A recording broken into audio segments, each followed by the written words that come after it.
TV Bharat news channel के पत्रकार सोहेब सलमानी ने बताया कि भाजपा अल्पसंख्यक मोर्चा के पश्चिम उत्तर प्रदेश अध्यक्ष रिजवान खान ने गाजियाबाद लोनी क्षेत्र में एक बुजुर्ग की दाढ़ी काटने के मामले को लेकर कहा है कि किसी की भी दाढ़ी काटना यह बहुत घिनौना काम है, इसकी सजा दाढ़ी काटने वाले को जरूर मिलनी चाहिए। आगे उन्होंने कहा कि यूपी में योगी आदित्यनाथ की सरकार है, लोगों में मैसेज जाना चाहिए, यहाँ पर किसी तरह का अपराध बर्दाश्त नहीं किया जाएगा, चाहे अपराधी कितना भी ताकतवर क्यों ना हो।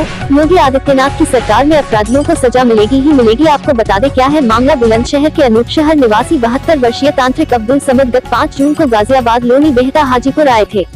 उन्होंने आरोप लगाया कि दिल्ली गोल चक्कर से वो एक ऑटो में बैठ गए, रास्ते में ऑटो चालक के साथी भी आ गए, जिसके बाद ऑटो सवार अज्ञात लोग उन्हें सुनसान इलाके में ले गए, वहाँ 3 घंटे बंधक बनाकर यातनाएं दी और फिर कैंची से उनकी दाढ़ी काटी।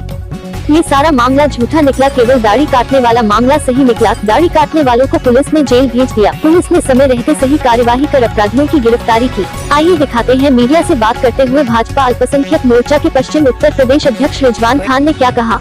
जी, मैं रिजवान खान मीर, अध्यक्ष पश्चिमी उत्तर प्रदेश भाजपा अल्पसंख्यक मोर्चा। विगत 22 वर्षों से भारतीय जनता पार्टी में अखिल भारतीय विद्यार्थी परिषद से लेकर और यहाँ अल्पसंख्यक मोर्चा के पश्चिमी उत्तर प्रदेश के अध्यक्ष तक का विभिन्न दायित्व पर रहते हुए सफर तय किया। ये दाढ़ी कांड जो चर्चाओं का विषय बना हुआ है, इसके बारे में क्या कहेंगे आप? देखिए, किसी की भी दाढ़ी काटना ये बहुत ही घृणित कृत्य है, इसकी सजा मिलनी चाहिए। और किसी 72 साल के बुजुर्ग को नहीं, मैं कहता हूँ 18 साल के किसी बच्चे को साथ भी मार पिटाई करना कानून को अपने हाथ में लेना है। और आदरणीय योगी आदित्यनाथ की सरकार है, लोगों में ये मैसेज जाना चाहिए कि यहाँ जो है राम राज्य है, सुशासन है, और यहाँ जो है किसी पर भी हाथ उठाना, कानून को अपने हाथ में लेना शासन प्रशासन के द्वारा बर्दाश्त नहीं किया जाएगा। अपराधी कितना भी ताकतवर क्यों ना हो, कितना भी सशक्त क्यों ना हो, कितना भी संगठित क्यों ना हो, लेकिन योगी आदित्यनाथ के नेतृत्व वाली सरकार में उसे सजा मिलेगी ही मिलेगी। तो ये बहुत ही घृणित करते हुआ है, इसके लिए किसी को भी बख्शा जाना नहीं चाहिए। ये आपने देखा होगा, इसमें उम्मेद पहलवान का आप किस तरीके से रोल मानते हैं, क्या रोल मानते हैं उम्मेद पहलवान? देखिए, पुलिस की 2 अलग अलग थ्योरी है, पुलिस ने जांच की है और हमने भी अपने स्तर से जांच की है। तो इसमें दूध का दूध पानी का पानी, पुलिस ने पूरा पटाक्षेप हो चुका है, ये पूरा पर्दाफाश हो चुका है, पूरा ये निखर के सामने आ गया है। उम्मेद पहलवान पुलिस के मुताबिक वो पहले भी क्रिमिनल रहे हैं, उनकी क्रिमिनल हिस्ट्री शीट रही है, बाद में राजनीतिक संरक्षण उन्होंने लिया है, सपा में आ गए हैं। उम्मेद पहलवान कोई डॉक्टर, इंजीनियर या कोई वो इतने पढ़े लिखे, कोई वो उस तरीके के एडवोकेट, वो कोई ऐसे आदमी नहीं है कि वो उसने न्याय दिला पाते। वो एक जिस तबके से वो आते हैं, वो तबका जो है आज तक ये सियासी जमातों के लिए जिंदाबाद और मुर्दाबाद के नारे लगाने के अलावा कुछ और नहीं कर पाया। उस तबके में राजनीतिक पार्टियों ने अपनी रोटी सीधी करने के लिए इस प्रकार के लोगों को मूर्ख बनाया और इस प्रकार के मेरे मुस्लिम समाज के अधिकांश नौजवानों को मूर्ख बनाया और अपनी राजनीतिक रोटियां सेकी। उम्मेद पहलवान उसके पीछे की मंशा जानते ही नहीं थे, और उम्मेद पहलवान यदि जानते भी थे और उन्होंने वो घृणित कृत्य किया है कि अपनी चुनावी रोटियां सीधी करने के लिए, अपनी चुनावी रोटियां सेकने के लिए वो महाराज श्री राम को बीच में ले आए। उस राम को अब मैं आपसे बताना चाहता हूं, उस राम को जो रमते राम है, उस राम को, जिस राम को अगर मैं अपनी साधारण भाषा में ईश्वर कहूं या अल्लाह कहूं, जो वो पूजनीय राम है, या मैं उसे राम कहूं, जैसे पानी को मैं वाटर कहूं, नीर कहूं, जल कहूं, या सीधे शब्दों में पानी कहूं। तो यदि कोई व्यक्ति राम को गाली देने पर खुश होता है या कोई व्यक्ति अल्लाह को गाली देने पर खुश होता है, तो मैं सीधे शब्दों में कहता हूं वो इंसान है ही नहीं। क्योंकि हमारे ऋषियों ने, हमारे मुनियों ने, हमारे वेदों में, हमारे ग्रंथों में ये पहले ही बता दिया है, वसुदेव कुटुंबकम, यानी ये वसुधा, ये धरती का टुकड़ा जहां से जहां तक है, एक ही कुनबा, एक ही परिवार, एक ही खानदान के लोग हैं। यही पैगाम मोहब्बत मेरे आका ताजदार मदीना आप सल्लल्लाहु अलैहि वसल्लम कुरान के अंदर देते हैं, कुल्लुकुम मिन बनी आदम आदम मिन तुराब, यानी सर्वोत्तम प्रजाति मानव हजरत आदम अलैहिस्सलाम से पैदा की और आदम को मिट्टी से बनाया। अब हम अपनी भाषा हिंदी में उन्हें श्री मनु कह लें, तो मनु से मनुष्य और आदम से आदमी, भाषा का अंतर है, बाप हमारा एक ही है। तो जिस प्रकार से वो राम को मानने वाले राम को मानते हैं, उसी प्रकार से रहमान को मानने वाले रहमान को मानते हैं, लेकिन अंत्यतः पूजा तो उस परम पिता परमेश्वर आसमान वाले की ही होती है। तो यदि कोई उस आसमान वाले को किसी भी रूप में गाली देता है, तो वो अपने ही इष्ट देव को गाली देता है, वो अपने ही पैदा करने वाले को गाली देता है। तो ऐसे लोग जो इस प्रकार की बातों से खुश होते हैं या उसका राजनीतिक लाभ उठाते हैं, तो आज चुनाव सर पे हैं तो प्रभु श्री राम याद आ गए, है ना, आज चुनाव सर पे हैं।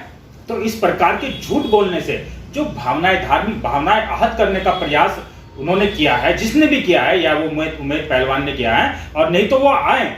जो लोगों को ये लगता है, जो मेरे मुस्लिम अल्पसंख्यक समाज के लोग ये बरगला रहे हैं, लोगों को चर्चा चल रही है, समाज के अंदर मिथ्या बातें फैला रहे हैं कि यदि उन्हें ये लगता है कि उनके साथ अन्याय हुआ है, तो मैं वादा करता हूं भारतीय जनता पार्टी का आधिकारिक प्रतिनिधि होने के नाते, क्षेत्र का, पश्चिमी उत्तर प्रदेश का प्रथम नागरिक, माइनॉरिटी में होने के नाते, पश्चिमी उत्तर प्रदेश का अध्यक्ष होने के नाते, मैं जब तक खाना नहीं खाऊंगा, जब तक चाय नहीं पीऊंगा, जब तक पानी नहीं पीऊंगा, जब तक आपको इंसाफ नहीं दिला दूंगा, आपके साथ योगी आदित्यनाथ के नेतृत्व वाली सरकार और ये उत्तर प्रदेश की पुलिस कोई कुकृत्य कर नहीं सकती, कोई अपराधीकरण कर नहीं सकती, कोई गलत काम कर ही नहीं सकती। आप आए, साक्ष्य लेके आए, मैं आपको आपकी न्याय की लड़ाई लड़ने के लिए तैयार हूं। और मैं ही नहीं, भारतीय जनता पार्टी अल्पसंख्यक मोर्चा आपकी न्याय की लड़ाई लड़ने के लिए तैयार है।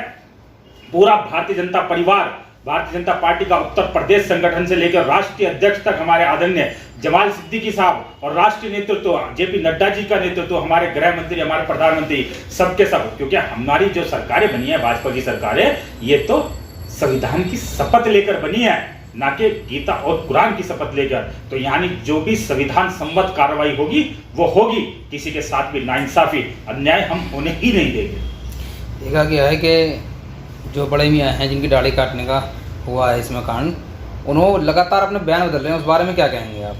देखिए, जब चचा की जितनी गलती थी उतनी गलती उनकी थी। तावीज गंडे का काम बहुत सारे लोग करते हैं, और मैं आपके चैनल के माध्यम से मांग करता हूं कि हम ऐसी एक सोशल टास्क फोर्स बनाएं, क्योंकि ये षड्यंत्रकारी लोगों के घर बर्बाद कर देते हैं, ये औरतों को बदजन करते हैं, वे शक को यकीन में बदल के और आपकी गाड़ी कमाई को आपके घरों की औरतों के माध्यम से ठग लेते हैं। ये तांत्रिक, मैं सीधे शब्दों में कहूंगा, ये तंत्र विद्या करने वाले तांत्रिक, इनका अल्लाह और उसके रसूल, इनका कुरान और नमाज से कोई लेना देना नहीं साहब।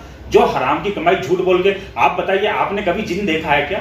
आप बताइए आपने कभी मौकल देखे हैं क्या? आप बताइए आपने कभी कोई आत्माएं देखी है क्या? मैंने नहीं देखी, और अगर मैंने नहीं देखी तो साइंस कहता है उस पर विश्वास नहीं करना, लेकिन ये हवालाए कुरान कहते हैं नहीं जी, अल्लाह पाक कह रहा जिन्स और इंस, ठीक है, हमने यकीन कर लिया, लेकिन अल्लाह पाक ने नजरों के पर्दे फाश नहीं किए ना। वो अलग मखलूकात और हम अलग मखलूकात, हमें आपस में मिलाया कब?